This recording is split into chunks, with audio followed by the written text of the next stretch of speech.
KnockBack, the retro and nostalgia podcast, is brought to you by, well, you.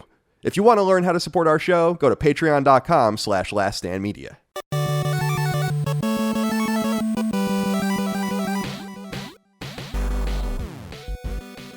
Greetings and salutations. Welcome back to KnockBack. My name is Colin Moriarty. I'm joined as always by my brother, Dagan Tangina Barons Moriarty. Dagan, thank you for joining me today. I had to go find the name real quick because I knew I wanted to use that. This house is clean. Like hell it is. Yeah, we got to get to that. Yeah, there's a lot to say, but Dig, there really is. This is KnockBack, our retro and nostalgia podcast we do each and every week. You can join us a week early and ad free on Patreon, patreon.com/laststandmedia. We are the biggest games and nerd culture related Patreon in the world. Thanks to you. We appreciate you. Thank you for joining us over there. We couldn't do it without you. Submit your questions, comments, concerns, thoughts, and ideas to the show. Although we have none for this episode because we kind of turned at the last minute to do this episode, and we don't need you. Frankly, your input's not needed. But you can also submit your ideas for topics, et cetera, et cetera. We really appreciate your support over there. So thank you so much. Dagan, before we get into it, we always like to stretch our legs a little bit. So I'm just curious how your life is and what's going on. I like stretch your legs. It's better than icebreaker. I always say icebreaker, but it's not really an icebreaker because it's you and I, Yeah, we're throwing the ball around. We're in the bullpen right now. There you go. Right. Warming up. Right. A little warm up, my friend. Right. Yeah, I'm feeling under the weather. I saw Chris was feeling under the weather too on Twitter. I saw him talking about that. Yeah, I like how I asked him if he had AIDS, and then he said no, he had SIDS, which is an even better one. That's amazing. But yeah, I'm sorry to hear. So it's not. Are you sure is it COVID? I don't think so. I will say it feels different than normal though. Like I'm headachy, a little nauseous. The nausea is coming in waves. It's mostly my head, and I don't have a fever. Not really any cold symptoms to speak of. It seemed like the cold symptoms were starting to come on, and then they just kind of tapered off. So it's mostly just a headache. Which is really strange for me. I'm like one of those dudes that gets a headache like once every 2 years. Like I'm not a headache guy. Yeah, I'm the same. So, but something that will perk us up a little bit, boost our spirits. I found something called a relic. Oh, dear. Can't wait to share this with you. Please. Now, Dad had given this to me pretty recently, I think. He was, this has been in storage at our various homes, childhood homes for years. It is my 6th grade writing journal. Excellent. Dude. Is it awesome? It's the most insane. I can't even wait to read you these things. I don't know what I was thinking. Like, I don't know if I thought I was like Mark Twain, like I was writing with like a very like tongue-in-cheek, but I don't think it was tongue-in-cheek. I think I was actually serious. But when I read you this first passage, please, you'll get an idea of what I'm talking about. And honestly, this book would provide opening fodder for the show for like a year. It's amazing. And let me just show you, first of all. I don't know if you guys could see if it shows up on camera. It will. It doesn't for us because we have low quality, but it will show up for the audience too. Look at that. Look at that cursive. I mean, it's sideways.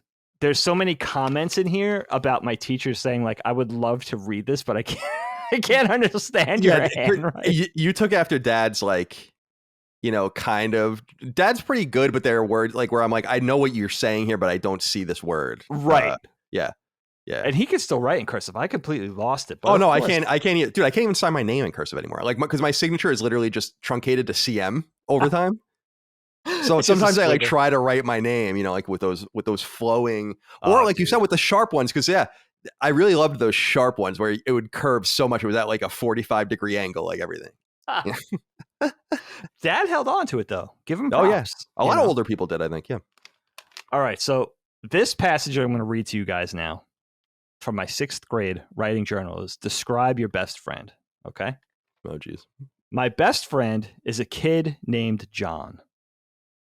He lives across the street from me, and we are both in the 6th grade. We share the same interests. We both collect toys as a hobby. We are both into the same music, and we both like girls. A lot. A lot, written in all caps and parentheses. As soon as we are allowed to date, we plan on going double dating a lot with our girlfriends.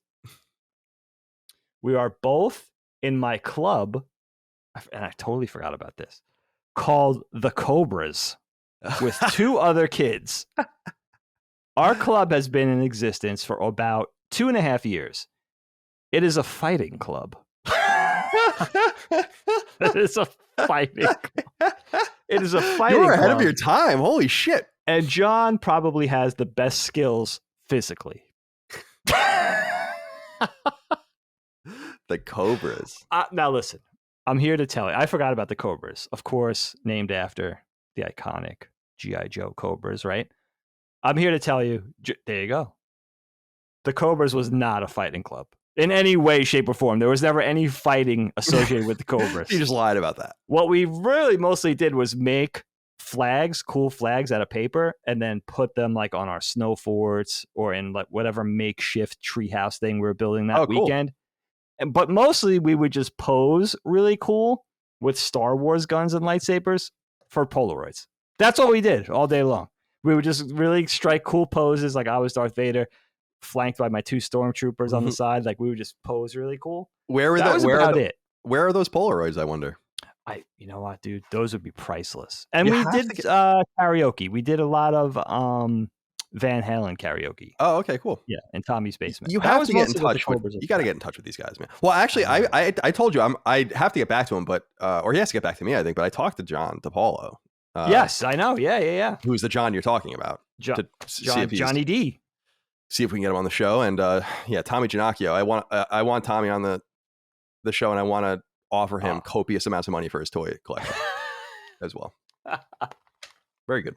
That's awesome. Very good. I know it's always a little weird to find because I have things like that in the garage that Dad dropped off for me, but I haven't gone through it yet. Although we have boxes and boxes of everyone's stuff here, or not boxes, but a few boxes of like everyone's like report cards and stuff. I have all that stuff. Oh, dude. So I'm gonna try to like separate everything out into different boxes so we can just give everyone's stuff back to them. Yeah, I think that'd be cool. Priceless relics. Indeed. Well, what's going on with you? No 6th grade writing journal on your end. What's going on in your neck of the woods? I don't know if I was writing in 6th grade.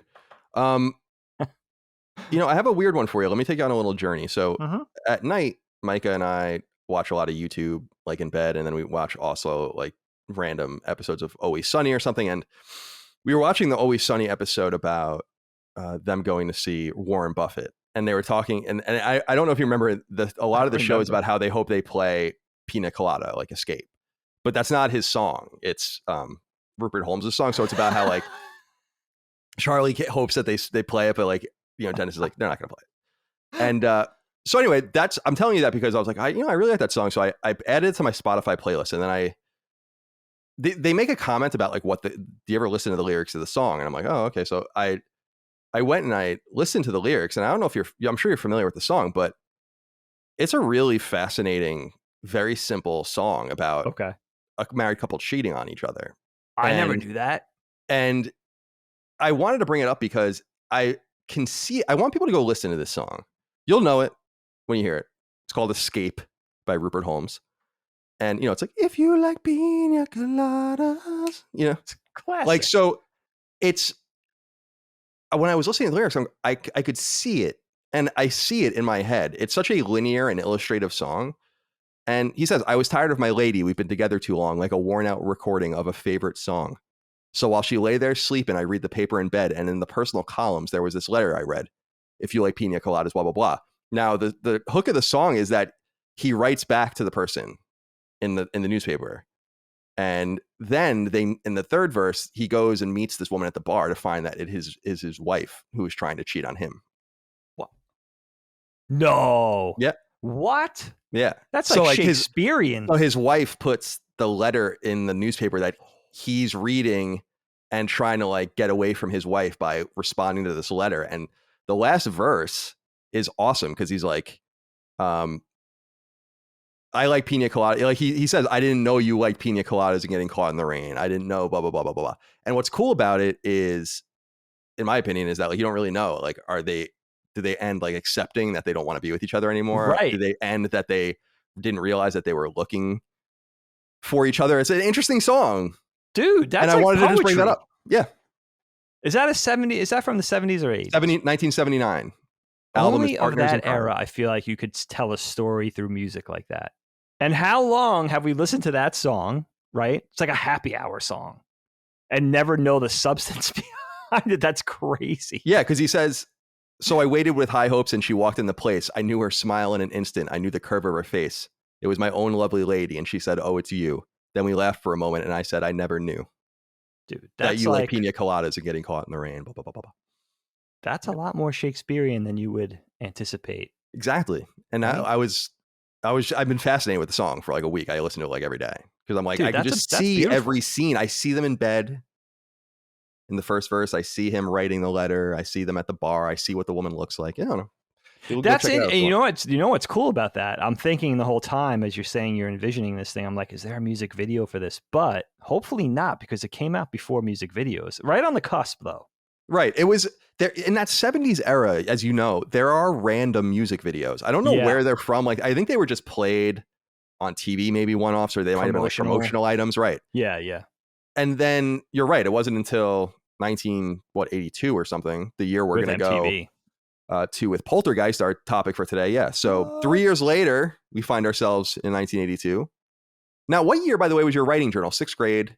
So how old are you in sixth grade? Sixth grade, that 12? had to be No. 85. Yeah. 85. Okay, cool. 85. Yeah. Okay, cool. So we're 3 years before that here with 3 years Poltergeist, before. 1982. Not too Now, far. we wanted to do this movie. I'm gonna have this launched on Halloween on Patreon. Nice. To kind of give everyone a nice little treat. It will only be one day early, Perfect. but this was on your list. And I know you have a soft spot for this movie. At least I you do. have a lot of nostalgia for the movie, a lot of memories of the movie. I do too, just in the sense that on the periphery, what you say is what I remember, which is that this movie was just on a lot. And actually, we've talked about that recently with Ghostbusters and a few other movies we've done. But I will say that it's another one of these movies where I'm like, I don't remember this specific things happening again towards the end. I'm like, I don't remember this at all. So it was fun to watch, and overall, I think it's a really interesting, moody, and I don't know, it's got some pacing issues, I think, but it's a fun film. I think Poltergeist is a good movie. It's a good idea for a movie. I don't quite know if it knows what it is. Is it a Steven Spielberg movie, like a thriller kind of, or is it a horror movie? I don't really know. Is it for adults or is it for kids? Teens. I don't really know. So talk to me a little bit about Poltergeist, why you wanted to talk about it, and your kind of opening thoughts, 40,000 feet. Yeah, my friend. It is an important movie to me because this movie really effed me up as a kid. I'm thinking about 1982. I didn't see it theatrically, obviously. It came out in June. But it was apparently released on VHS and on HBO, Showtime, Cinemax, whatever there was at that time, somewhere before 82 was out. So I was watching this movie when I was either 8 or 9 years old. And we've talked about before, our family had Showtime for some reason over the other ones. I'm not sure why they chose Showtime over HBO. It must have been some sort of discounted cable package thing. But I caught this movie probably without even knowing about it, just catching it on TV the first time. And of course, it piqued my interest. And I think it helped me understand myself. Like, I have that personality. I really do have that personality where horror movies really aren't for me. They get in my head. I can't escape from the ideas. They really scare me. I can't go to sleep at night. I can't walk around by myself at night in the dark, that type of thing. But for some reason, I'm compelled to torture myself and watch them. Like, I'm really fascinated with them to this day. And Poltergeist was my first one. Like, I remember seeing little snippets of like the early Friday the 13th movies, maybe Texas Chainsaw or The Exorcist, but not having really seen those movies. Maybe they were on in Aunt Joni's bedroom or at Grandma and Grandpa's house, or I saw a commercial, or maybe a snippet on MTV, advertising the movie or whatever. But I never saw a complete horror movie until Poltergeist. Poltergeist was the first horror film I saw as a kid from start to finish, from A to Z. And, being 8 or 9 years old and just being really fascinated with it and disturbed by it, but just watching it over and over again, I loved it. But at the same time, I was completely like disgusted by it.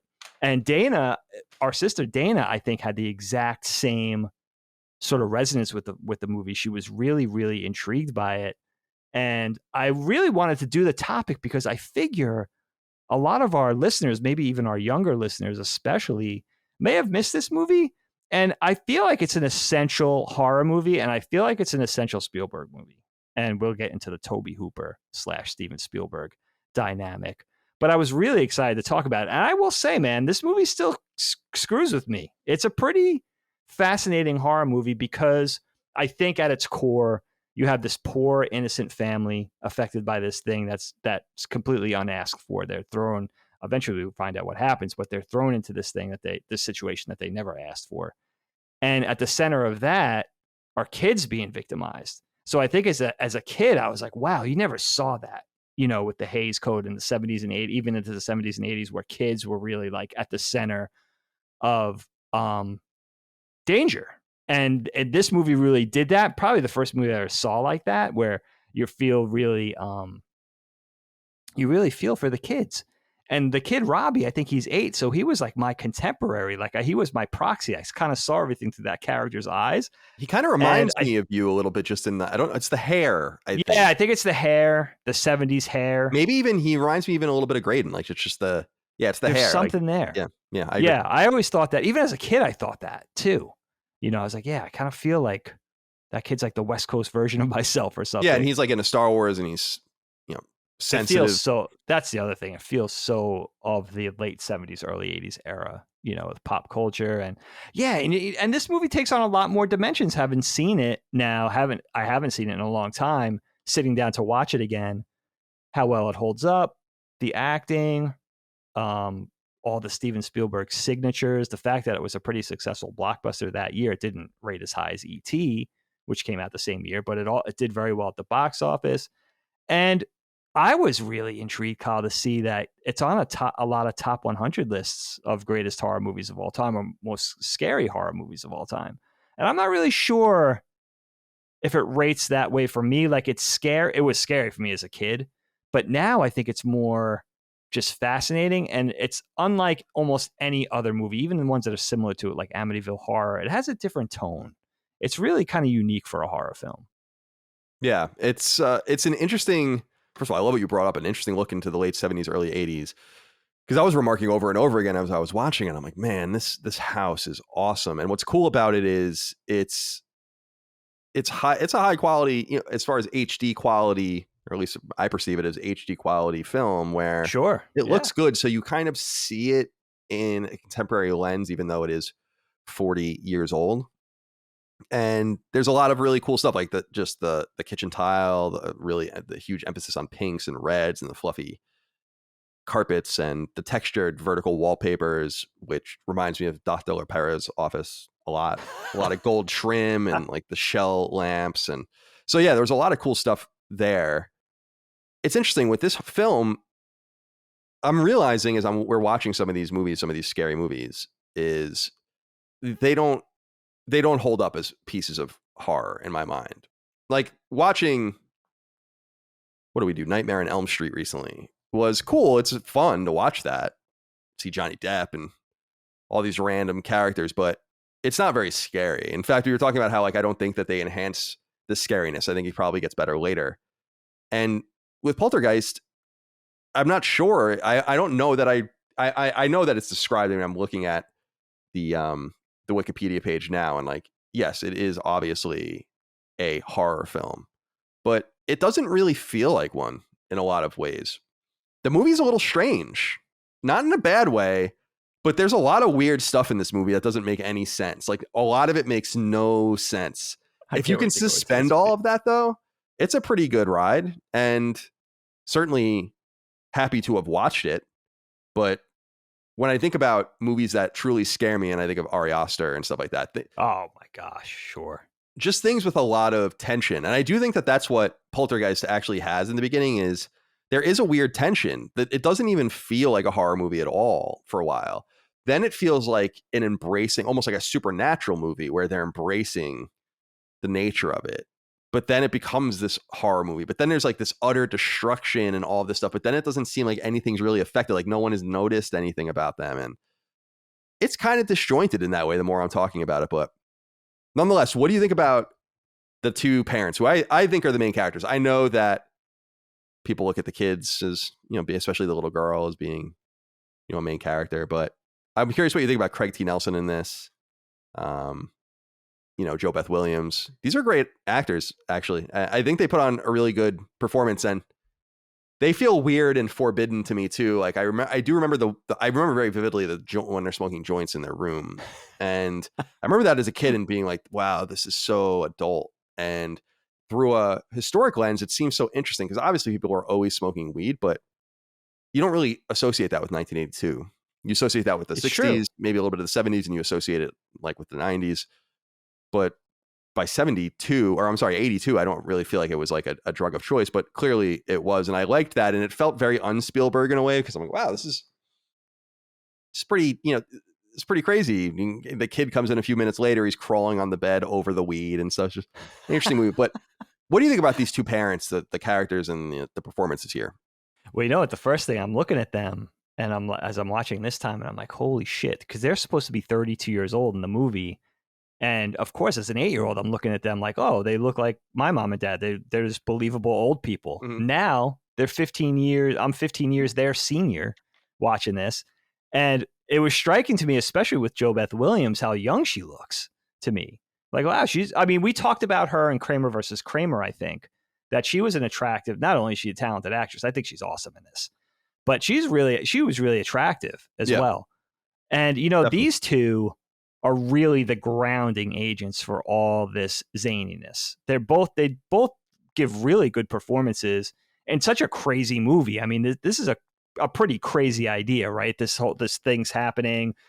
At first, this threat or the seeming threat is kind of innocuous. It's almost like a circus act, the things that are going on. Like the ghosts are like entertaining them, and then a half hour, 40 minutes in, it starts to get real, and the threat grows.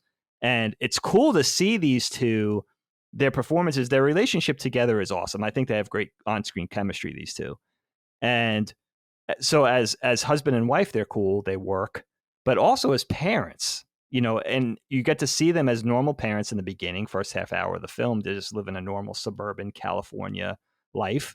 And then you get to see them thrust into this situation where they're protectors and trying to fight for their daughter back and trying to figure out what the hell's going on in their house and trying to save their family from this, paranormal entity that's obviously, malevolent in some way. And it's cool. They really do ground it. And they both give great performances. I love the way Jo Beth Williams sort of becomes like the unquestioning protector. Like she will do anything for her kids. Because at first it seems like, all right, she's like kind of like the hot trophy stay-at-home wife, super cute, maybe a little ditzy. You don't really know what to expect once shit hits the fan. How is she going to react to that? Is she going to come with the substance, or is she going to, fade to the back?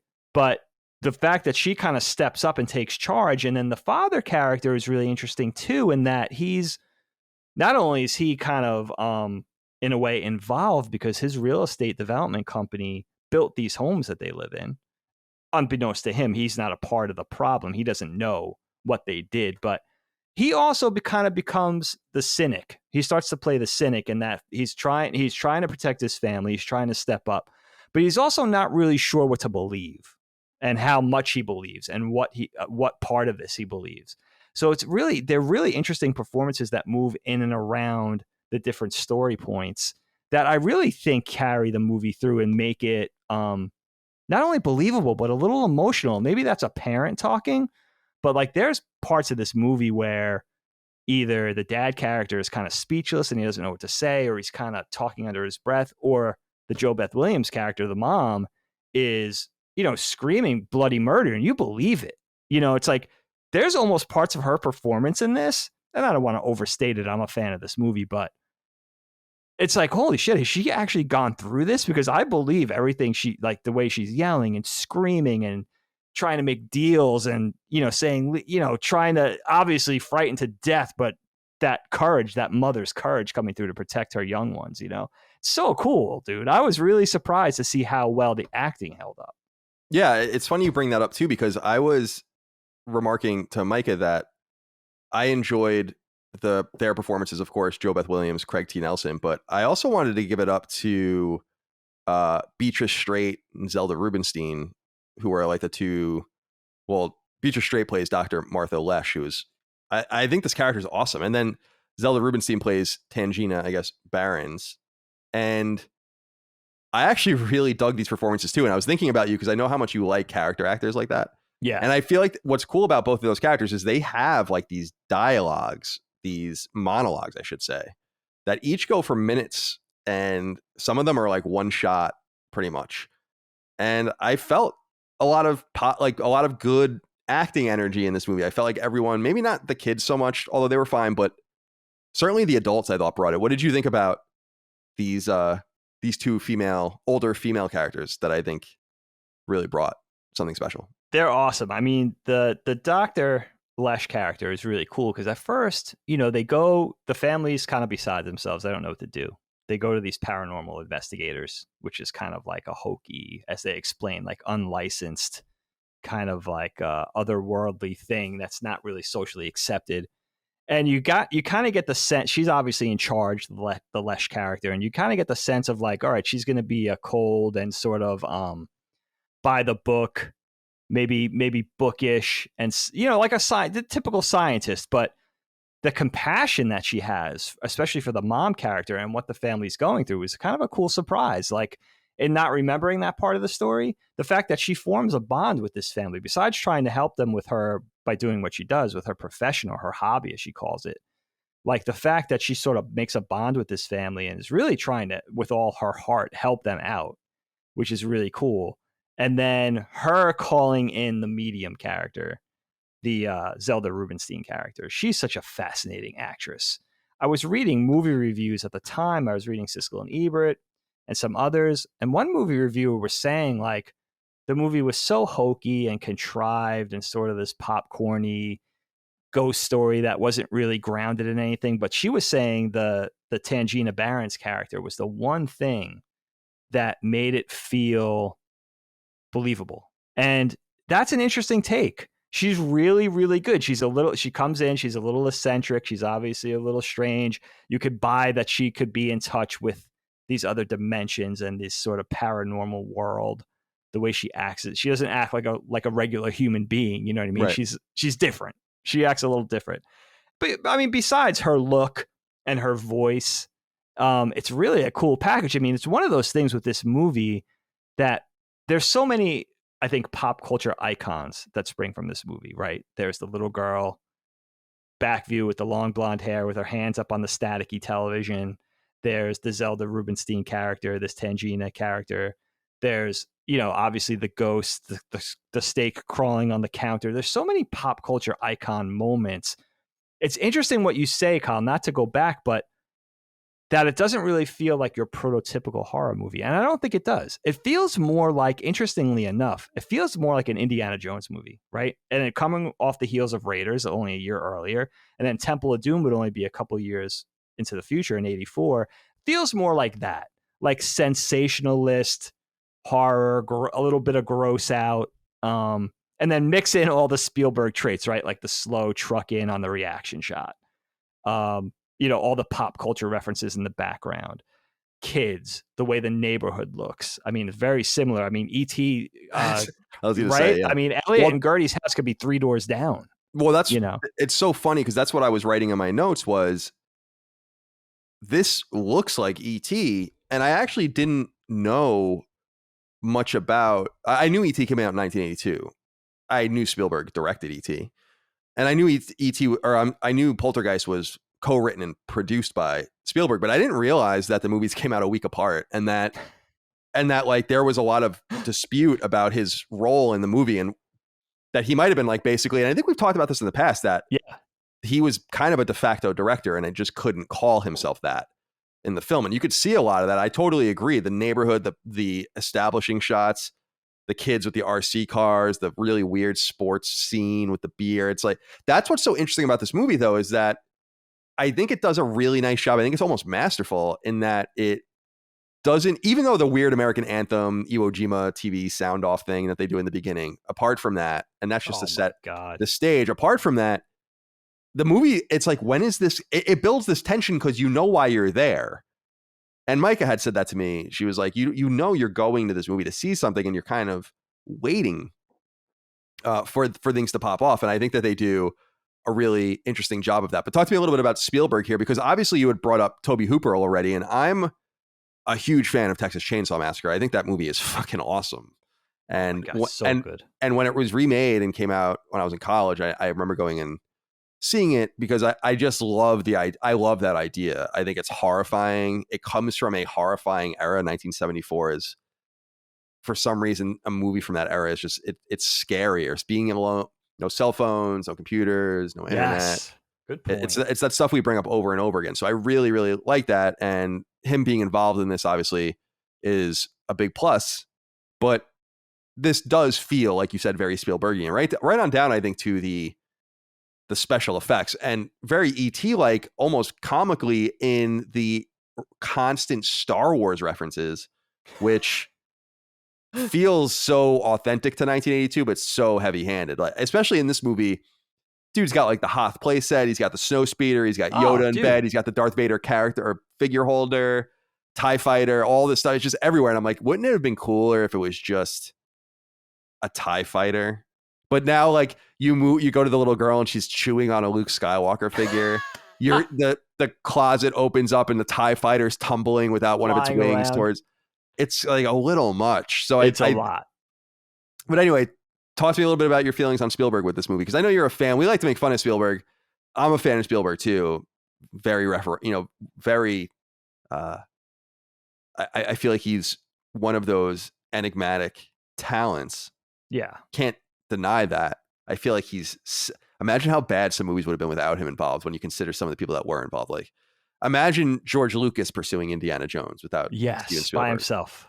Oh man. Or so I think Spielberg saved us. I think sometimes George Lucas helped in the other way as well. I don't think he gets any credit for that. But yeah, that's true. I think that's true too. But it's because he's more fan servicey, and I think whatever. I don't want to get into George Lucas. He has nothing to do with this. So talk to me about Spielberg. Yeah, the Star Wars send-ups are a little much, actually, because you think about, like, all right, he's paying homage, send-ups to his friend, maybe trying to help him out, little advertising, but it was not needed. Empire was already out. Star Wars figures were like the biggest toy line maybe ever at that point. And yeah, it's interesting how much of that is in this film, even more so than E.T. I mean, it's fun. I love seeing it. I love it. It's very up to the minute, right? Like you're saying, it's all the Empire gear. They got the Tauntaun back there. It's not just like random Star Wars stuff. It's like up to the moment stuff. And that Darth Vader case, by the way, can we talk about that for a second? That Darth Vader bust, that was the action figure case. Yeah, I love that. With the red eyes. That's not a thing. That thing was all black. Yeah, I was gonna say, I had you had the black one and I had the 3PO one, because they the 3PO one. That's right. Yeah. But I wonder. So the red eyed version might have been a prototype. Oh, that's because cool. I think that was an Empire line toy. It wasn't a Star Wars toy. Cool. I think it came out for the sequel. So I wonder if that's a prototype. I looked on eBay to see if that was a thing. I'm like, I know that's not a thing, and it's not a thing. I think that was like a one-off or a prototype, or maybe they just customized it. I don't know. It's kind of weird. I loved those figure holders. I don't know why, when I loved those things for some reason, like figure holders, when they came with the stickers, you put them in the little case. So good. It was very satisfying for people like you and me, I think. Like, it's the best. It didn't give us it was kind of annoying because there was nowhere to put accessories and stuff like that. And then I had the G.I. Joe cases where you just dumped the figures into the thing, and that was just easier. But there was something about those carrying cases that I really loved. And when they Power of the Force 2 line came out and they released 3PO, I was all over that, because I was like, oh man, I want one of these so bad. So cool. And then you realize it doesn't hold like anything, basically. You have like way too many figures for it.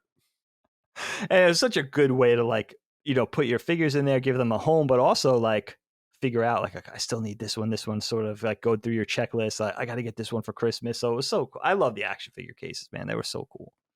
But it was awesome to see all that stuff in there. But Spielberg, I have to say, like, it's interesting to go back to 1982 and think about it from that time period, because he was already very powerful in Hollywood, and he was already very sought after, right? He had done Jaws. He had done Close Encounters. He had done Raiders already. He did 1941. So he was already a bankable dude.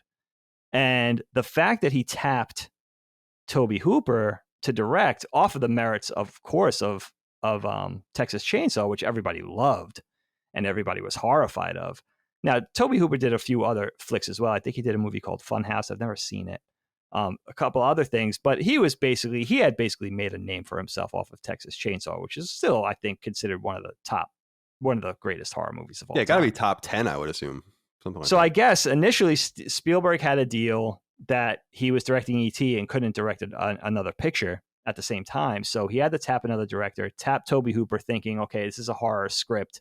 Initially, it was to be penned by Stephen King, which it didn't turn out being penned by Stephen King. But they had this whole initial horror package planned, and Tobe Hooper was a part of that. And it's funny. I can see if just looking at his thin up to that point filmic body of work leading up to Poltergeist, you could see a little bit of Tobe Hooper in there. You could see a little bit of Tobe Hooper in the shots, the shot composition and the framing and stuff, but mostly it's very Spielbergian. And again, it reminds me very much of Raiders. And some actors have even come out and said, I think, in fact, Zelda Rubinstein came out and said that she was never directed by Tobe Hooper on set. It was all Spielberg. I think she even made an offhanded, off the cuff, like mean-spirited comment saying like Tobe Hooper couldn't direct his way out of a wet paper bag type of thing, which is interesting. Who the fuck are you? I think a lot of people, I think he was on set and he was probably relegated to an AD. I mean, you're on the set with Spielberg, right? Like the second, the second crew. He has it's like even like you could see these very Spielbergian ideas in this, right? The sliding across the floor, the chair shot in the kitchen, the final shot of the film, which I think is really clever and super memorable, where they go to the hotel room, beat, perfectly timed, door slams back open, push the TV out. That's all Spielberg. I mean, that's a Spielbergian, this movie has so many of those little imprints of Spielberg that I love. I love it. I think he's one of the most clever dude. And I think he was also very involved, as he often is, all the way back to the storyboard process. He was coming up with this movie on a beat by beat basis. And I think a lot of that shows. I think a lot of the horror feels like an Indiana Jones film. It really just does. The gross out humor, the scares, the jump scares, all that kind of stuff. So I don't know. It's a shame. And Tobe Hooper's been very diplomatic about it over the years in interviews. I was watching a couple of accounts. And apparently Steven Spielberg even apologized to Tobe Hooper in Variety magazine, I think, at the time, sometime in '82, saying like, we love your work on the show, just to kind of smooth over the situation a little bit. With, I think people were generally of the mind that Tobe Hooper was relegated to like a gopher type of thing, right. Which is a shame. Yeah, it is. And I like when people are magnanimous about things like that. Although I think if you're Tobe Hooper, even, somewhat well known, he hasn't done a movie that I think anyone's really cared about in a long time. I think he's deceased now anyway, but you can't. Did he pass? I didn't even realize. I think so. I think he might have. He died in 2017. So okay, not too long. But you can't win against Spielberg. I don't even know what are you going to do. I mean, can you imagine how Spielberg can just poison? I mean, I'm not saying he would. I don't know his personality, but can you imagine how he could poison the well for you? I mean, I can't even. And I also was. So I was also aghast in some horror, although I feel bad about this when I saw executive producer at the end, Kathleen Kennedy, and I was like, oh my God. She has been around for a long. She has been in that camp since day one.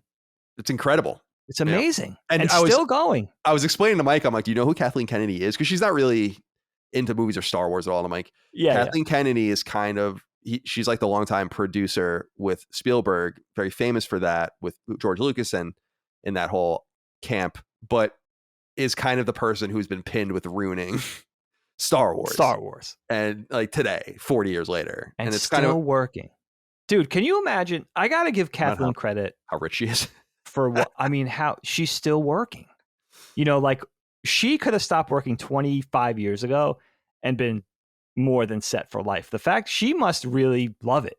I mean, give her that. I would agree. You know what I mean? She's older now and she's still going. She's still in the trenches, man, which is pretty crazy. She's still one of the big tastemakers, when it comes to all that kind of stuff. I guess really under Disney now and everything that branches off from Disney. But yeah, that's an amazing for me to think about. Although, yeah, of course, she is the scapegoat. She is the Star Wars scapegoat. Yeah, I was like, she's just probably unfairly notorious, but we have to blame someone for things. The buck does stop somewhere. I mean, I don't know where it would stop if not with her at this point. If she has the last call on everything, if she has final cut, you know. So we often talk about the nature of horror on our show, about what scares us. And I often bring up that there are just certain rails you touch and it's scary to me. Religion is one of them. Now, you brought up The Exorcist before, which is a truly scary movie still. We obviously did Rosemary's Baby already.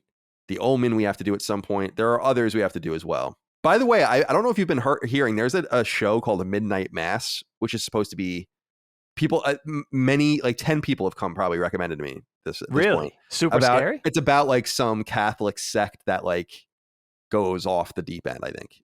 And What? it's supposed to be like really good. And people have been thinking about me and watching it. But I don't know what it's on. But another thing we talk about often is children and the nature of children.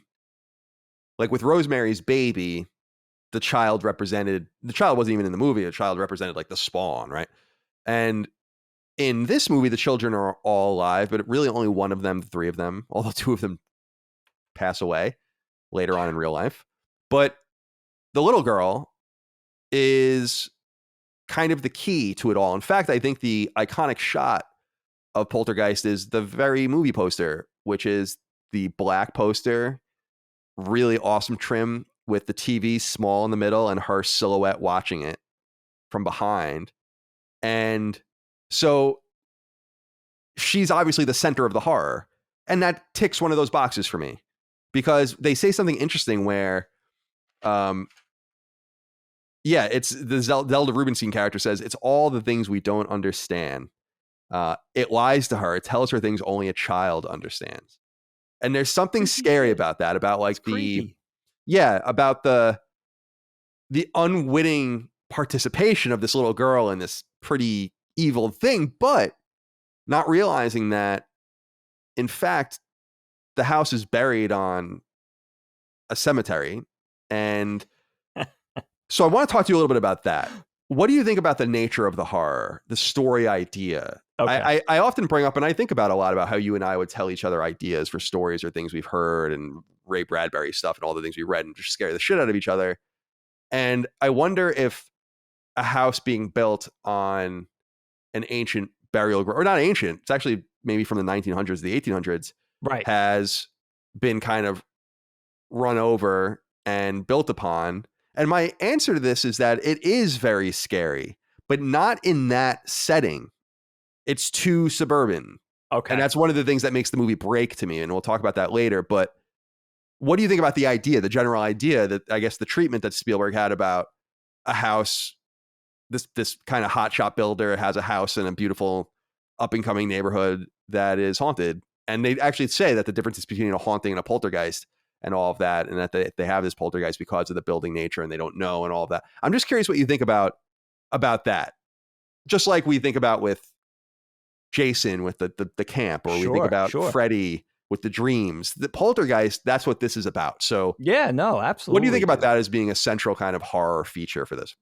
It's interesting what you say about the idea being scary, but the setting not carrying out that element of being frightening enough, because you have this relatively new upper middle class suburban neighborhood, a lot of houses, 3-car garage, picturesque, young, successful people. Yeah, it's a really great point. I'll tell you where the horror started for me as a kid with this movie. You kind of got to channel an 8-year-old, 9-year-old Dagan watching this in 1982. Very clever. First of all, after this movie came out, you could not look at a staticky television and not think of Poltergeist, number one. It was all of a sudden, the staticky television was the scariest thing in the world. Now, we don't really see staticky televisions anymore. It's not a thing. But growing up in the 80s, staticky televisions, when you turned on the TV to go to VCR, it would go staticky. There was not one time I saw that staticky fuzz on the TV and not thought of Poltergeist. It's that iconic, like you were saying with the Heather O'Rourke character and the little blonde girl and her hands up on the TV and the iconic movie poster. But that staticky TV is where it starts. And here's what's crazy about that. And here's what's kind of Spielbergian about that and how he gets into our heads. And I think you could even argue like he kind of set the stage for guys that would do it better and scarier, like Ari Aster later on. But here's what Spielberg gets us, right? The thing about the TV shutting off at night, at midnight, 1 o'clock in the morning, whatever it was in your area, and that TV would stop basically between late night hours and 5 or 6 in the morning. And it would often play the national anthem with some sort of image or some sort of test pattern and then go off and be staticky. And I grew up with that. Now, not that I was ever really up that late, save on New Year's Eve or something, but there were certainly scenarios growing up where I would be staying at grandma and grandpa's overnight on the weekend, right? Mom and dad went on a date out to the city, watching TV. Everybody would fall asleep on the couch, grandma and grandpa, me and Dana and Allie. We'd fall asleep in front of the TV. And I would wake up, be completely dark in grandma's living room, except for the light of the television. Everybody had fallen asleep, and it was at static. And now that's was horrifying because of Poltergeist. So this normal everyday thing becomes this catalyst for you to get frightened off your ass. You know what I mean? Like this normal thing that you were just used to, that was an everyday thing that you would have to deal with, becomes this frightening thing. So the horror starts there. And then I think what made this movie so catchy for me, and the fact that I wanted to understand it, and I wanted to keep watching it over and over again, was because you're seeing this thing happen to this family, right? It's not like Friday the 13th. It's not a slasher film. It's not happening to a bunch of teenagers at a summer camp. It's happening in a place like, you know what I mean? A home, in a neighborhood, in a development with a mom and dad and kids and neighbors that you're arguing with and other kids running around the blocks with their RC cars. It felt realistic in a way, even though it's very popcorny and very unbelievable in many ways and very signature Spielberg. It felt like a world that I knew. And I think that's what made it really scary. You know what I mean? It was like, all right, this could happen to us then? Mom and dad, do you think we're on an Indian burial ground here? Like that type of thing. Like it got in your head and it was relatable, or at least it felt relatable to me as a kid. And I think that's what made me so, why it really got its hooks in me and just wouldn't let go. I mean, I watched this thing, Kyle, I'm not even exaggerating. I watched this thing 25 times in the 80s, at least.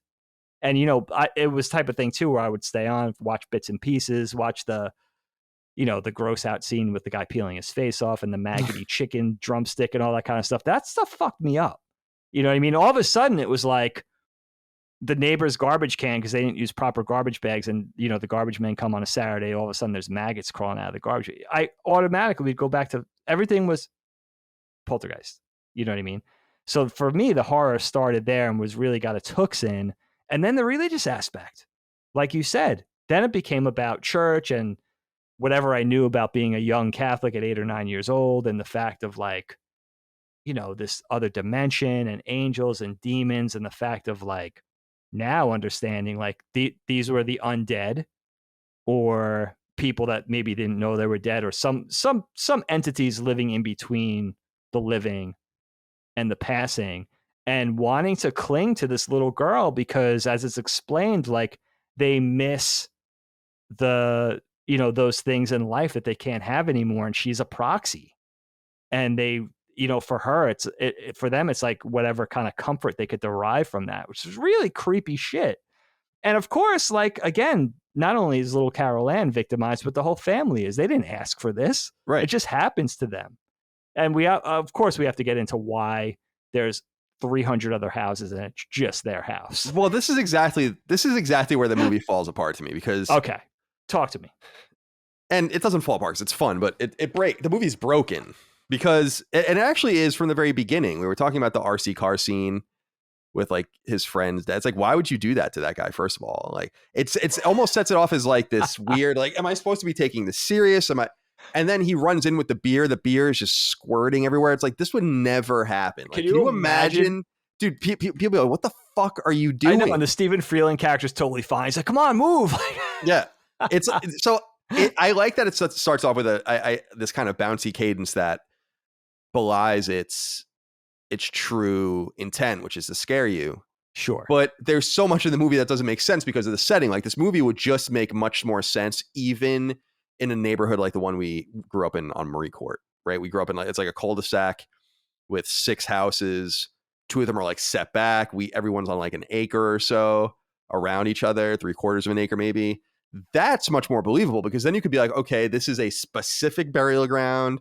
It is realistic that no one would notice all of the weird shit happening here. You have a fence, you have woods, right? And privacy. But that's kind of the thing I couldn't escape in this movie is where the fuck is everybody? And it made me almost wonder, like, is it even happening? Now, the answer is, of course, it is. But at the end, you see the house and then moving, and then the house folds into this weird thing. They see this, like, but like, I'm like, where is the tree that was supposed to be outside the house? Like, where is the pool supposed to go? Like, well, the tree, the kid eating tree. Yeah, like where was it supposed to be? Like where would it go in that small yard, right? Like small little thing, right? Where would the pool be in the small yard? In other words, the house is really cool, but I love that house. There's something off about the way that they even present the geography, such that when they go to their neighbors' houses, like that's a weird scene because they go to the neighbors, like wouldn't the neighbors be like, "What the fuck is wrong with those people?" You would at least assume something was wrong, like they were on something. Right. And then they obviously pop up later, but no one notices that this tree is swallowing this boy. No one notices that the little girl's gone. Maybe she hasn't shown up to school or something, or like where her friend, she has something to go to. And then they don't bring no cops. That's true. Great point. And so it becomes this thing where it's like your little girl. And that's another point where they could have like raised the tension by bringing in the police or some sort of authority figure as well and being like, where is your kid? And that police thinking that it's them that did something to her. And then they get in touch with these academics basically that come and investigate for them and figure it out. Like just a little touch there. But I was really brought out of it by just the spatial awareness of the movie. Like it's just weird. It doesn't make any sense. Everyone notices at the end when things are exploding and but like you said, why is it just this place? And they do explain that it's like this portal or whatever, but people would certainly notice. And that, I don't want to harp on that, but it did kind of ruin the horror of the movie. And it makes me wonder why he insisted on setting it there, because I don't think setting it there made any sense. In fact, even the interaction with the neighbor would have been cooler because maybe they run over there, the neighbors or whoever, and they won't notice things, but now they're paying closer attention so that at the end they come because they notice something is going on or whatever. There's just, I don't know. I was a little curious about that. So what do you think about the setting and kind of the unbelievable, like the tenor of the movie and how you, in my mind, I'm not sure, like there's a tornado in the background, right? Yeah. Yeah. That's the one. Their house gets totally fucked up. And they just seem totally fine, like almost blasé, like you say, they accept it. They're playing or almost like accepting that the ghost there, like as if their daughter, like they're not worried about it. Just there's a lot of unbalance there. It's almost if it was cut out of order or something. But yeah, sometimes I think that with this movie, like scenes might have been spliced in or edited in or maybe even rearranged. That is interesting that you say that. I think I understand all your points about the setting for sure. It kind of flies in the face of reason in a lot of ways. But the one thing that I do like about the setting, and maybe the intention there, was to paint a horrific picture for the average viewing audience. A lot of us live in typical suburban neighborhoods with houses on top of houses and blocks of houses and these families, blocks of families and congested areas, right? Where a suburban area, a rural area rather, is generally more scary because of the isolation. Like you're saying, even a little cul-de-sac on 6 acres with 6 houses like we grew up with. And then around that was, a farm here and there and an older home and then nature preserve. So there were large pockets of nothing. And that makes it scarier when you're isolated, when you're further away from people and technology and all that kind of stuff. But saying like, I feel like the movie's almost saying like, you should be scared of this too. Suburban people, 90% of this audience, like you're not immune to this because you don't live like in middle America in some rural pocket where there's like 3 phones, like an typical old horror setup where it would be like, there's no cars, there's no phones, there's no police, it's like a 1-horse town type of thing. And it's flipping that on its head and saying this could happen to your suburban neighborhood, that type of thing. So that I guess the idea was to make that scary. And I love also what you said about the film having a very Goonies-esque, jaunty, upbeat tone as we lead in. We see the family eating breakfast, and we see the construction workers with the pool leering at the daughter, and we see that was so weird. That is weird because she's 16. Yeah. And the daughter's just like, or the mom's just watching through the window, and I'm just like, what the? That made me feel so cringy because I'm like, why would you? What? It's just very weird. Like, I just couldn't imagine that even happening. I'm sure it does, but I couldn't even imagine. That's Dana's big moment too. Like, that's really her biggest scene. Yeah. Where she does where the people do the weird. I don't even know how to do a middle finger, like where they do like the. You probably can't see it, but this one. Yeah, she does. Like, she totally does that. Like, what is that? Like, just, It's funny. I totally forgot about that scene, and I forgot how long it went on. Like the way they're leering, and like the way she's walking her bike, and then she stops. She just does the whole hand motion. Like, I totally forgot about that. That was another moment. Like, it feels very Spielberg to me. It's like that whole thing of like, but I like the misdirect involved in the whole thing. Even in the beginning, when the hauntings and the happenings start to take place with the chairs, or Caroline, the sweet little Carol Ann with her Rams helmet on, sliding on her butt across the floor. Right. Like, at first it feels kind of cute and fun. The parents having fun, smoking weed and all that kind of stuff. And then the way it slowly turns into this, otherworldly, paranormal threat. And there's even parts where, after some bad shit happens, where there's that sort of angelic entity moving down the steps, right? Where it's like, it's kind of all the drapery flowing, and it seems almost like, I remember as a kid thinking it was Glinda, the good witch from Wizard of Oz. Yeah. Like, that's what's supposed to be. That's like an angel, and the way it like, maybe it's just something we don't understand. Maybe it's not malevolent or evil. Maybe it's just something that we don't fully get. Maybe it's just beautiful. And the film kind of tricks you into that. Like, what is really going on here? Are these kindly spirits? Are they? What's going to happen? But of course, it happens it turns out the way it turns out, and also referring to the beast. And does that mean Satan? Because that's what I always thought it meant. Right. You know what I mean? So he's involved. Like, this is heavy shit. This is like tier 1 evil stuff. Like, if Satan's on the scene, like, this is serious business. I feel like the movie, it's funny you brought up Goonies, because it does. The movie almost feels like Jaws meets Goonies, and two Spielberg movies, where I think Jaws was much more overtly, I haven't seen it in a long time, actually. We should probably do it. But not me either. Much more of a foreboding horror movie, where this, I think, was so offbeat that there were things happening in the film that I felt like were happening to serve a gag. And there were multiple things. Like, I thought one of the weirdest scenes in the movie was the dude cooking a steak. It's like, what? Raiding the fridge.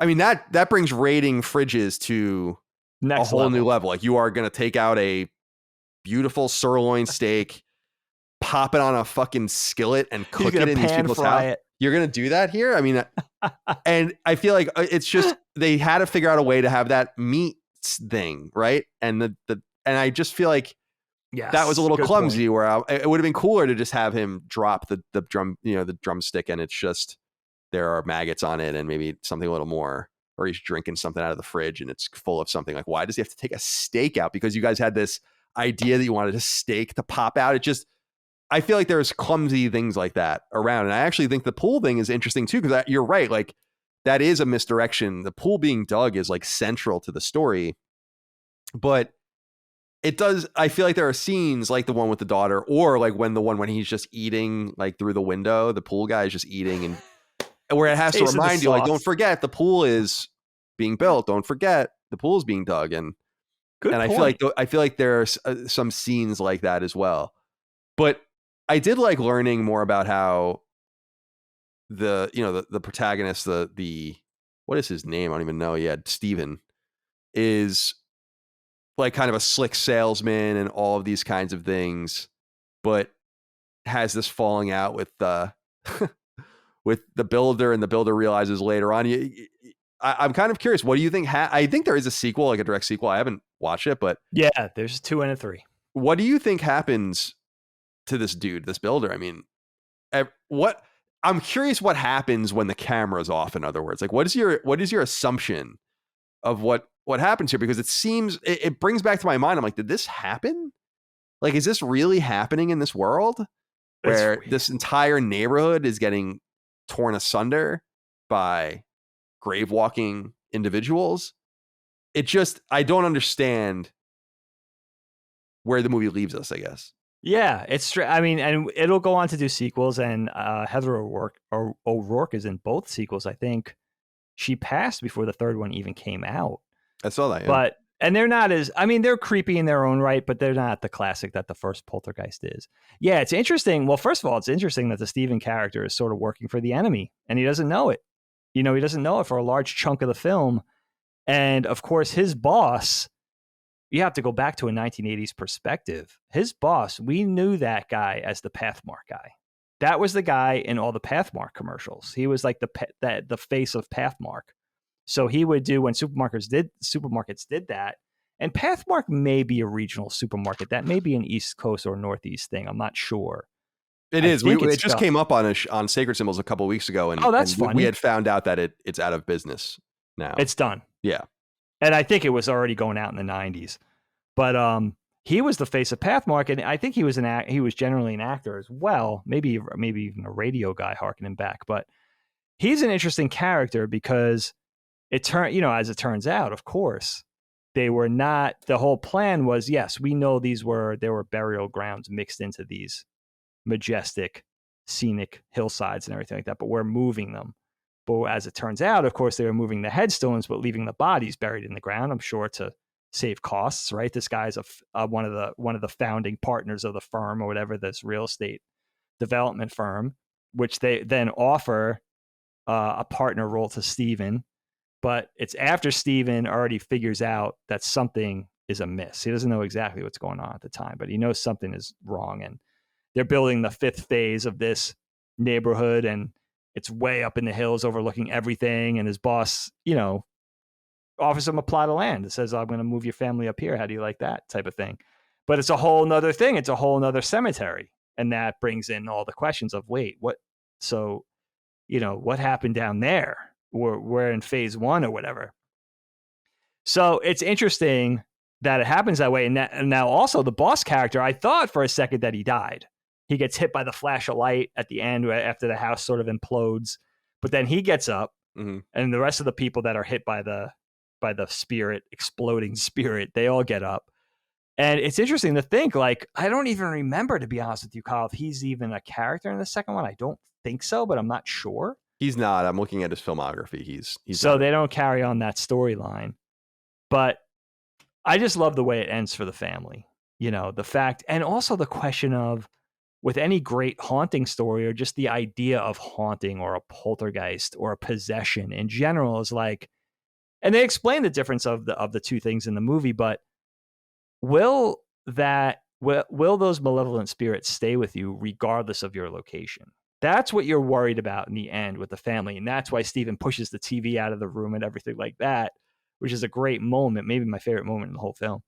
I thought that was a post-credit scene, by the way. I was like, whoa, shit, did Poltergeist have the first post-credit scene? I thought the credits rolled and then they showed that. But it doesn't. They show it before the film ends. But, that's the type of thing you're left with for me at the end of the movie is like, all right, is this family in the clear now? Are they safe, or are they going to be afflicted by these evil spirits, this possession, this haunting, regardless of where they go? And then, of course, movie 2 starts to answer those questions for you, or there wouldn't be a movie 2. Yeah. You had brought up earlier, too, that the failure of the Zelda Rubinstein character, like she says, this house is clean, but she's totally wrong. What is that? Yeah, what's that all about? And the academics, too, it's cool because they do give them all kind of an interesting character, like the kind of studious dude, the curious dude, the lazy dude, whatever kind of hybrids they're trying to create. Right. But I don't know. I was kind of flummoxed by that, too. I'm like, you didn't do what you said you were going to do. And I think that there are a lot of really cool things where they could have played up more that the relative inexperience of everyone involved, except maybe the Zelda Rubinstein character. Like, I love the scene where she's like shaking at the table after they saw the bedroom. Oh, so and great. It would be cool if they were all overwhelmed and all didn't know, because it kind of makes the woman look like she's just lying because she doesn't really know one thing or the other, like this soothsaying kind of character. And it's funny, they do make a small person joke where they're like, what side of the rainbow are we on with this one or whatever, which is hysterical too. Like, dude, it is interesting, right? Because these paranormal investigators, these experts, call in like this next tier badass, right? This medium in the Tangina character. So you're like, all right, who's this badass? Tangina. Right? And she's sorry, but she's like small of stature. She looks like, she hardly looks like a physical threat, but like she's got some sort of badass power, like a Yoda, right? So you're wondering, like, you're rooting for this woman. You see how courageous she is. You see that she, much like the Lesh character, she wants to help this family. She's sympathetic. She's compassionate. She's got this power. She's got the bravery to get it done. She warns the parents. She's like, shit's going to hit the fan right now. Like, you gotta pledge to me, like, that you're going to be in for this no matter what happens, So you're like all on board for this woman, and she's a badass, and apparently she succeeds. And then all of a sudden she doesn't succeed. But not only that, the family isn't even the slightest bit leery after it happens. Steven's like, all right, I got to get to we're moving, but I got to get to the office. I'll be home late. I'll be home later. Mom hops in the jacuzzi, makes the kids tuck themselves in. Like, you're not just the slightest bit worried that maybe something else could happen. Your kid just got eaten by a tree. They got sucked into the closet. We fell out of the ceiling. Like, I mean, like, all we saw, like, the devil himself. It's total chaos. And what do you think about? I'm curious. What do you think about the special effects? Because there's definitely green screening problems, or however they did it back then, but it actually doesn't look bad at all. No. It has now the special effects in this have a very Indiana Jones quality. I think, like an early Indiana Jones quality, which is not a huge surprise. But what did you think about all of the ways that they portrayed not only the practical effects, which there are some, but also the special effects, of which there's much. What did you make of all that? There's a lot. Yeah, very on brand with ILM. Shout out to Industrial Lights and Magic. They did everything here. And I know Spielberg, of course, worked very closely with them with the effects. He orchestrates it. He helps storyboard it. Not only that, but Spielberg helped pen the script. So he was heavily, talk about Toby Hooper again. Like, he didn't really have a chance. Spielberg was just too deeply involved. But I love the way the special effects hold up. The practical effects, very cleverly done, beautiful for their day. And it's amazing how many things hold up. I mean, like you said, you could see the slippage with some of the blue screens and the green screens. You could see, the inchworm steak is obviously coming through the counter, and you wanted to do, but for the most part, really, really cool and really, really thoughtful and memorable. I mean, even things like the cutaway with the chairs in a perfect circle, and then you cut away for 6 seconds, and then you go back and they're stacked on the table. Like, even things like that they had to orchestrate with people like hiding in the cupboards and have to come out real quick. Have you ever seen? I've seen behind the scenes videos of people doing that. Like, there's stuff that circulates every once in a while where it's like a scene where the camera turns and then people are like, stirring, and they show all that, and then you see it like side by side with the actual shot of it. Yeah, it's cool. Like, I love that kind of shit. And when it's done in a practical time like this, and you had to orchestrate it and pull all the strings.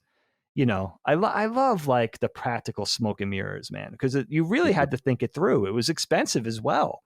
And a lot of these things, whether it was pyrotechnics or whatever, like, you couldn't really do it twice. It was going to shoot the budget in the foot. So you had to really think it through and get it right. And there's such a really awesome blend of like art and science involved with that and problem solving. That's always fascinating. And I think it really comes through in this film. It's fascinating to see how well it holds up. And it's almost unthinkable. I didn't even realize that they tried to remake this film in 2015? Did they? I don't know. And it was supposedly really bad. Why would you remake Poltergeist? I don't think you can do it anymore. I just don't think you can do it anymore. Yeah, I agree. It's like you said, like there's no static. What are you going to do? Put it on antenna on your OLED TV right on your smartphone? And you can't. I mean, it's funny though, because you know what I'm thinking? The static is scarier, but you know what I think is even scarier is that, and it's classic. I mean, you see him in different ways. Fallout is obviously very much associated with it, but the Indian head circle thing that Yeah, appears on the TV. test pattern. Yeah, Right. I love that. I mean, that to me is way scarier than static. If she was that is somehow scary. communing with that thing, I actually think that would have even been crazier than static. Although I don't know if that was of that time. It probably was, but Yeah, I think so. yeah. So, Dave, what have we not discussed about this film that you wanted to touch on? The only thing that I wanted to bring up that I haven't yet is just I did like, as we've been focusing more on our show, I did like a lot of the corporate call outs or the brands that appeared. And Oh, I thought it was yes. especially cool to see Dunkin' Donuts. I don't know if you noticed that. There was a Dunkin' Donuts mug on the Yes, counter. yeah. Ritz, Classic. obviously, I love Ritz. It's so interesting to see how few things change there. Hills Brothers Coffee, which also hasn't changed at all. Holiday Inn, which has changed a great deal. But two standbys that appear in so many movies, and it just goes to show you, if you track them, how they just don't change. Yeah. Clorox bleach, Tide laundry detergent are also in this as well as Fantastic Spray. Remember that with the K at the end? Of course. So I love those little touchstones as well. And seeing just, because we were talking about when we did Kramer versus Kramer, which is such a wonderful movie, we were talking about the supermarket scene where it's just such a good glimpse into products at the time, and also a good glimpse into Americana as far as how little things change. That Ritz box is not much different than the Ritz box I have in my cupboard right now. That Hills Brothers can is arguably no different than what you would get now from the supermarket. Isn't that funny? I just think that's so cool when you find something. It's like that orange and blue Tide box is just iconic. They'll never change that. Why would you? I ever don't think change so. That? No. And it's no. just You see it automatically. You think right. it. Right. So the colors, the design, the pattern, the proportions, like that's fascinating with me with advertising. We talk about this on the show sometimes, but the fascinating thing about advertising for me, when you see a company after like 50 years or 75 years change their logo or change something where it's obviously a different iteration, they're updating it for a modern era, they feel like they need a refresh versus not doing that. And what is the impetus there? You know what I mean? Like, it's fascinating for me how it changes and how it doesn't change and why. You know, like, why would you, like, it would be like Target changing the bullseye logo all of a sudden to something else. You know, I would commend the evolution or trying to do something new, but also, does that work? Does that fly in the face of your success? Because everybody knows this other thing. You know what I mean? So I'm fascinated with that dynamic. Me too. Of like, when do we change it? How do we change it? You know, that type of thing. So, especially with core brands like you're talking about. The other big thing in the background of the kid's room, the Alien poster. There's an Alien poster in Robbie and Carol Ann's room, which is decidedly not a wonderful movie. We covered it on the show. Decidedly not a children's movie. And that brings up the point for me, Carl. Think back to 1982, a couple years before you were born. Little Dagan, Little Dana. This movie was rated PG. Really? This guy's ripping his face off in the sink. And there's like globs of like his face and maggots and like, you know, like terrifying imagery of like giant skull faces leaping out. And like, it's amazing to me because this is obviously about 2 years before PG-13 rating came on board, became a thing. So it had to be rated R or PG, but I really don't think, if it wasn't a mogul, you know, a guy with Spielberg's immense Hollywood power, that this movie could have ever gotten a PG. That he is the only reason this movie could have ever gotten a PG rating. This movie terrified me as a kid. I mean, think about PG. Transformers the movie was PG, or you know, you might have a Care Bears movie that's PG, or I don't know, what's a good example of a really innocuous PG movie, and then you have this rated the same way. I think that's absolutely fascinating. You know, that's how it was back then.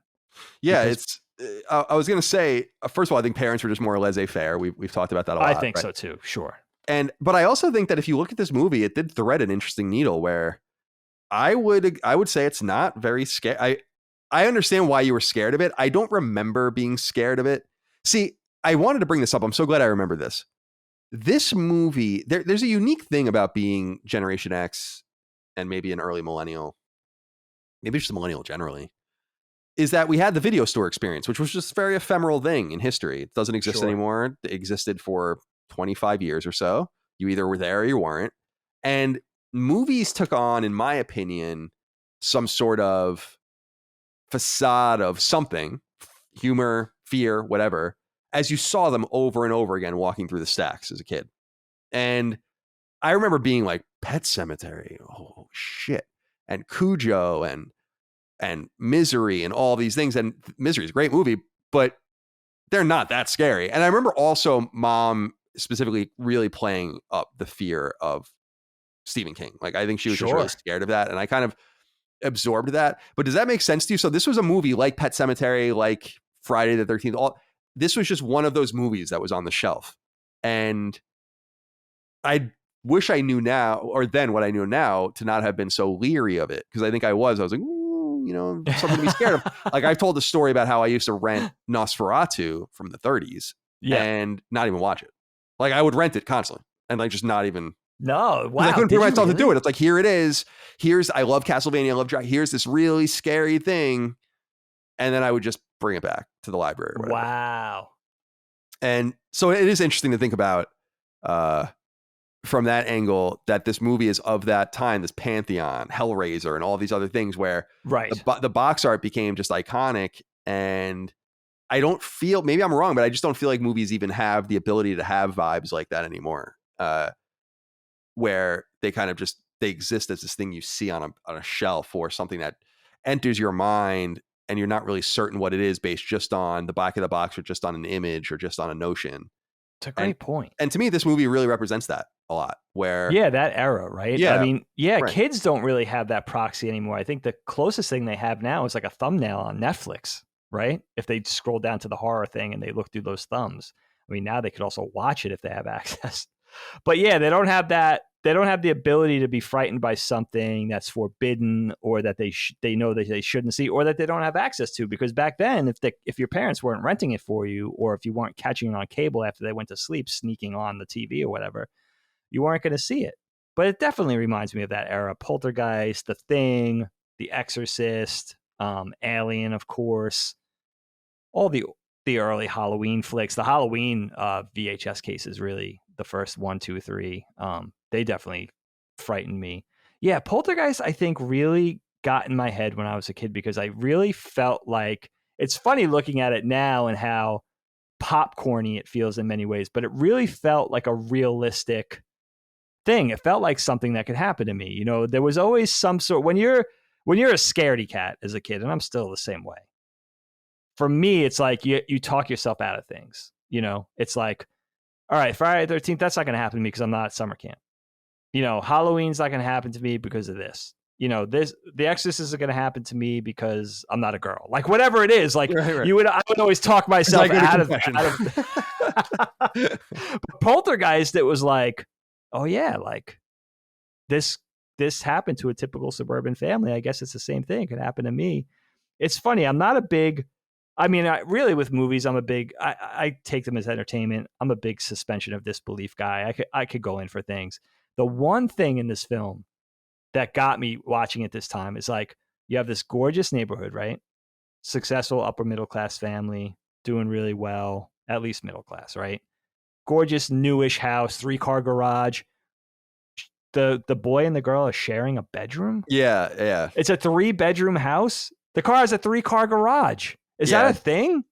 I thought the same 5-bedroom house. Yeah, I thought the same thing, that it was strange that they were in the. But they had to, because they had to be in the room together because the way the film was written, right? But that was the one that isn't that funny. That's the one thing that I'm like, come on, you know, I understand you're falling through the ceiling and there's like watches and, you know, ropes covered in strawberry jam and all that. Yeah, I was gonna say that it really did look like jelly. I don't know if that's what it was. I love me some strawberry jam, but I'm not eating strawberry jam for like another 3 weeks now. Oh, fair. Well, that's not too long. It doesn't have to. That's not too bad. It has to get out of my head. It has to kind of recede a little bit.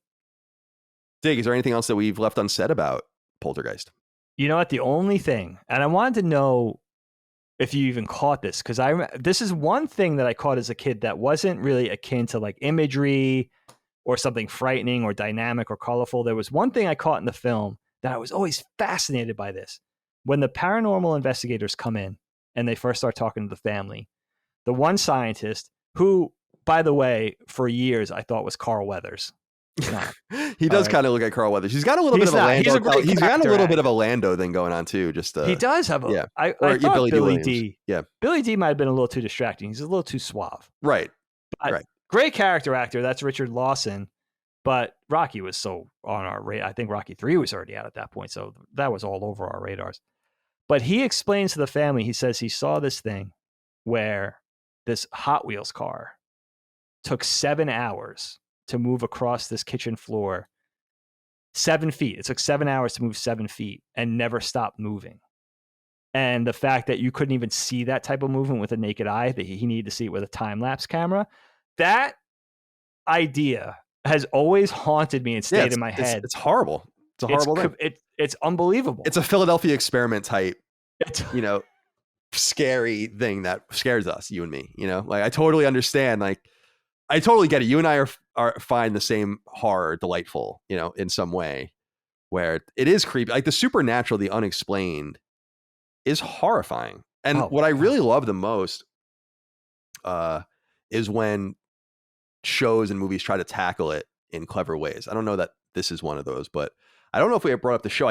Or it's a movie or a show. It's on Netflix. I forget what it's called. I haven't watched it. It came out a couple of years ago, but it was about how scientists discovered conclusive proof of an afterlife. So people started killing themselves, like everyone. Like it was rare. Oh, shit. Because they were like, there's like an afterlife we're going by, and like, right, so that's like it. Mass suicides and stuff like that. And what is that series? I don't. That's what I was saying. I don't remember. It was like it was on Netflix, I think. It's a great idea. Yeah, it's an awesome idea, and I love when things tackle the supernatural in such a way that makes it believable. Or like, I actually think Interstellar does that as well with the fifth dimension and the Tesseract and all of that at the end. So yeah, I don't know that this is one of the movies in that pantheon, certainly, but it's cool to tackle the ethereal in some way because it is creepy as fuck. And I do believe that there are things we don't understand. I don't know.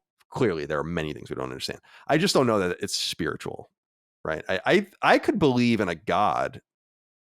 I could believe that. But it's hard for me to believe in the horrors of devilry and spirits and malign influence and all that. I'm like, I don't know. That just seems too personal. In other words, I just feel like that's too personal for, why would they care about me?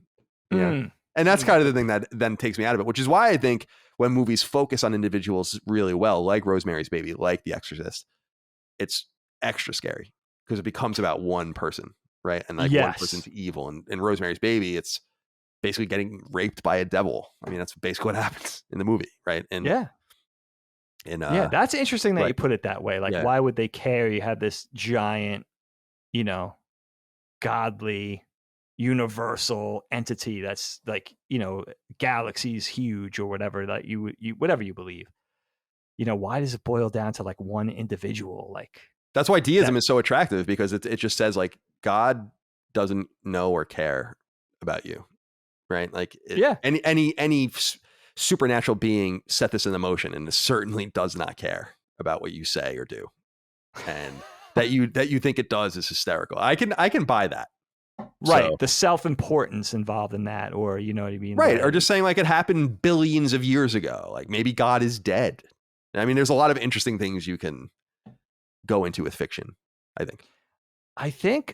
When it comes to the occult or the supernatural or the paranormal, I think what makes it scary for me, Kyle, what keeps it scary, is the question of whether it exists or not. You know what I mean? That's the thing. It's like aliens, right? If we had compelling proof, and it seems more and more on the aliens front that we may have some proof that's we can't get into that because that creeps me out too much. It does. Me too.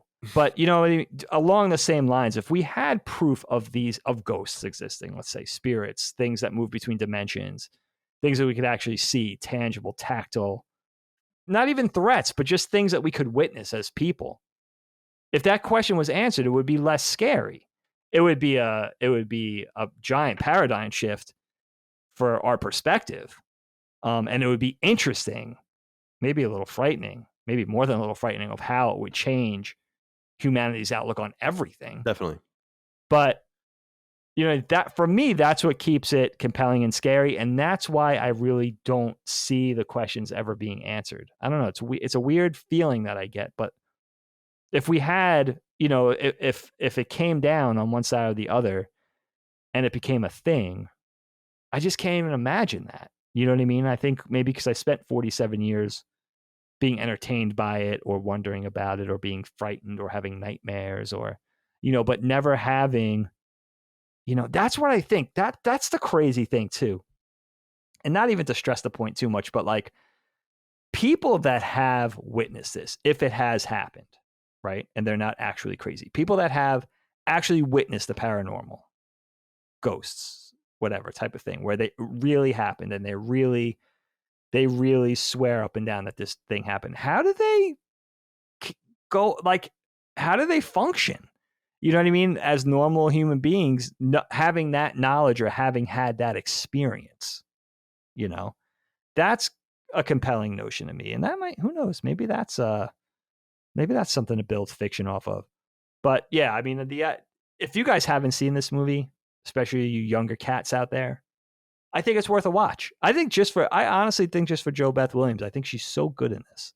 I was like completely shocked how good she was, especially good. You look at her in the beginning of the movie and how she kind of really comes into her own and you really buy it as like the protective mother bear who will stop at nothing to get her kids back. Like, it's good shit. It's really good shit. And like to have such compelling performances in a movie that's pretty crazy, pretty good stuff. And Craig T. Nelson, it's amazing. I know he's done stuff in film and television, but I don't get enough. And Coach was on for almost 10 years. Did you know that? I saw that. I don't remember it going so late when I was looking. That's a long time. But yeah, he did. And then he was in a couple other series too later on. I didn't watch Parenthood. I didn't watch. That's right. He was in Parenthood. In that. But yeah, he's excellent too. And Dig, I think for me, it comes down with the horror. Things like the Philadelphia Experiment, which we just talked about. Yeah. Or the Tunguska event in 1908, which is the origins of the resistance story in games, but is like an asteroid collision with Russia, or so they think. And all of this, like, to me, the supernatural is one thing, but I actually find real horror in what I think are, because you had said, like, what are the paradigm shifting things that we would discover about ourselves or our world that would change everything? And I think God or supernatural stuff like that would be one of them, certainly. Sure. But I think the other two paths are even crazier, which is like we encounter another intelligent species, which I think will change everything, or we travel through time. And what I mean by that is like going and altering things, seeing things, anticipating things, like moving forward in time are certainly possible. It's actually relatively easy to do, no pun intended, because it has a lot to do with relativity. But I get more scared about that. So like when you think about the Philadelphia Experiment and the ship comes back and people are fused into it, like, and that's real, or the aliens appear and it's like, no, we're here. Or I was reading about this particular drive, this ship drive, that this is like hypothetical way to travel faster than light, which they bend space in front of the ship to make it shorter with dark matter so that it travels less time, and then the space kind of comes behind it, but it can create like black holes and do all these things. And I feel like those are the things that are scary, like things in us interacting with very real phenomena, aliens, very real phenomena, black holes and cosmic mysteries, very real, all those kinds of things, dark matter, real, and all of that. When we interact with that in some sort of malign way, that to me is much scarier because it is real, right? Yeah, like that's a great point. If you encounter like Mass Effect, we did Mass Effect last year, right? And in that they discover like these Prothean ruins on Mars that proves to them that there were at some point other people, and that's scarier than being like, I wonder if God exists. And then they go out to Pluto and they find that the moon of Pluto, Sharon, is a fucking piece of technology, right? That's scary. Yeah. Yeah, I hear you on that. Absolutely. I agree. And I agree with you on that too. Yeah. Because it's real. Right. It's exactly. Real. And like the movie Arrival from 4 or 5 years ago is a really wonderful movie that I think shows how creepy and scary a situation like an alien arrival would be. And that's how you wouldn't even know how to interact with them or how to even speak to them or communicate. I that to me is far scarier than not going to confession and having sin coming through you from God or Satan Right. 666 and all that. I'm like, okay, that's scary in its own way for sure, as we said earlier, but not as scary as you can leverage reality. So that's what I wanted to leave. Yeah, no, you're right. It's real things versus ideas, really, is really what it comes down to. Indeed. Yeah, my friend. Well said. Thank you. Well, Dig, we always end every episode of Knockback with a dad joke, so I leave it to you. All right. Now, I promise you guys out there, took some knockback jokes. It's going to be your jokes going forward. I got a lot to choose from. This is one of my favorites. This is from Gina on Twitter. Kyle, why did the cowboy get a... How do you pronounce this word? Why did the cowboy get a dachshund? Is it dachshund? Dachshund? Oh, dachshund. That's like a wiener dog. Dachshund. Yeah. So say it again. What is it again? Why did the cowboy get a dachshund? I don't know. He was told to get along, little doggy. That's excellent. Good shit. That's excellent. Excellent stuff, Gina. All right, my friend. Well, thank you for your time today. Thank you all out there for your love, kindness, and support of all things Knockback and Last Stand. We appreciate you. We'll see you next time for more Knockback, of course. Until then, goodbye. Knockback, a retro and nostalgia podcast, is a product and trademark of Last Stand Media and Collins Last Stand LLC, and is recorded from Central Virginia and the Philadelphia suburbs, USA. The show was conceived by and is produced by me, Colin Moriarty. My co-host is Dagan Moriarty. Knockback's executive producer is Dustin Furman, and the show is edited by associate producer Ben Smith. All of Last Stand's theme music is by Ramon Narvaez. As you know, all of Last Stand Media's shows, including Knockback, are fan-funded on Patreon at patreon.com/laststandmedia. The following names are at the producer support level or higher on Patreon, and we're grateful for your kindness and generosity.